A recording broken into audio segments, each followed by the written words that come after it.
another special guest. Please introduce yourself. Hi, I'm John Shire. I work for Redstone Consulting as a director.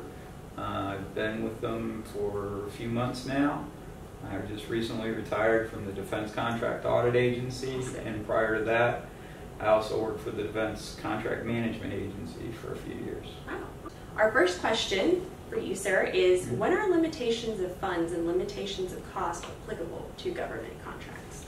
Anytime the government issues a cost-type contract, they put these clauses in. The difference really is driven by whether at the initiation of the award of the contract, they have all the funding in place. Okay. If it's incrementally funded, which means the government has to go find funds as they move through the program, then they put in the limitation of funds. Okay. If it's all funded up front, then they use the limitation of costs. Okay, that makes sense. Our second question is, what is the difference in the limitations of fund clause and the limitations of cost clause? Well, as we just discussed, they come in depending on how much funding is available at the beginning of the contract. The limitation of cost is actually a little bit easier to deal with. Okay. Because you're dealing with the entire period of performance, the entire scope of work. The limitation of funds is a little more complicated. Okay. Because you only have a portion of the funds available, and those funds don't tie specifically to the scope of work, they're just dollars. So you have to then track to that, and what the requirement is within 60 days of expending all those funds, or 75% of it is actual requirement, you have to be able to notify the government that you're at that point.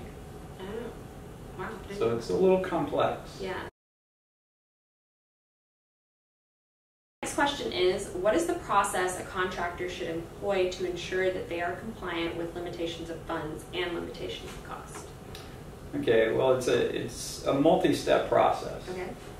The first thing they have to do is be able to understand where they're at in performing the scope of work. Okay. So their incurred cost, what they've incurred to that point, how much of the work have they actually accomplished. Yeah.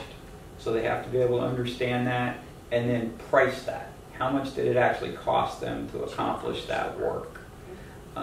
That entails ensuring, in particular, their indirect expenses are in good shape. And a lot of companies tend to fall back to, well, I'm going to use my provisional billing rates because that's what the government wants to see, which is okay for the billing side, but for this side, it could get you into trouble. If those rates are off a little bit, and sometimes it takes a while to get your provisional billing rates adjusted dealing with the ACO, but in this particular case, if you're running below those rates and you're going to end up telling the government you've reached a point in your contract effort that you're reaching the limitation of one of these clauses when you're actually not. So you need to really understand where that indirect is and how it's going to impact you. If you're overrunning or underrunning, it can be tough to make a good estimate of where you're at and how much have you actually incurred. But once you get that piece of it done, then you have to decide, okay, I've completed this much of the work and I know how much it costs. What do I have to do to finish the contract? And then you have to estimate that using a projection of is your rates going to go up, down, is your base going to grow, all those kind of things get into it. And that's just the indirect side. Yeah.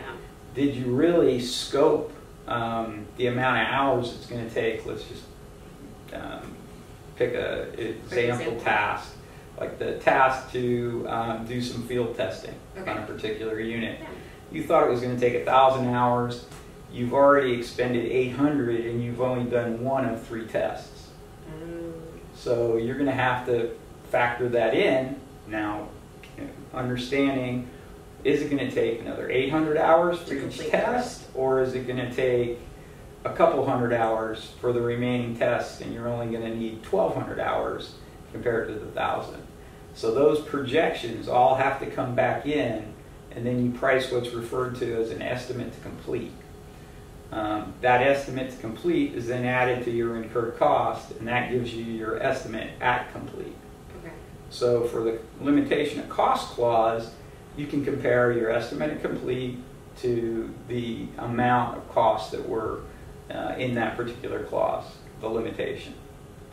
And if you're at the percentage within 60 days of hitting the percentage of 75%, and the contracting officer can adjust that a little bit, they have to report to the government that they're at that point, because these are best efforts contracts, and the government only has so much money to spend, and it's already been allocated, so you're on the hook to tell them that you're at that situation. The complication with the limitation of funds comes in that you've only got a certain dollar value. You don't have the whole period. So estimating the whole period is a little bit easier. You know what the whole program is going to take. But the limitation of funds, you have to be able to tell them in the next 60 days, are you going to run out of funds? And that's a little hard. Yeah. So exactly how much scope of work is going to be accomplished in the next 60 days, and what's that going to go against your funding? So it's a little more complicated. Right, and it gets even more complicated if you've got a significant amount of subcontractors. Yeah. Because you have to understand what your subcontractors are going to do in that same period and how it's going to impact you. Because ultimately you have the privity of contract with the government. You've got to make these disclosures.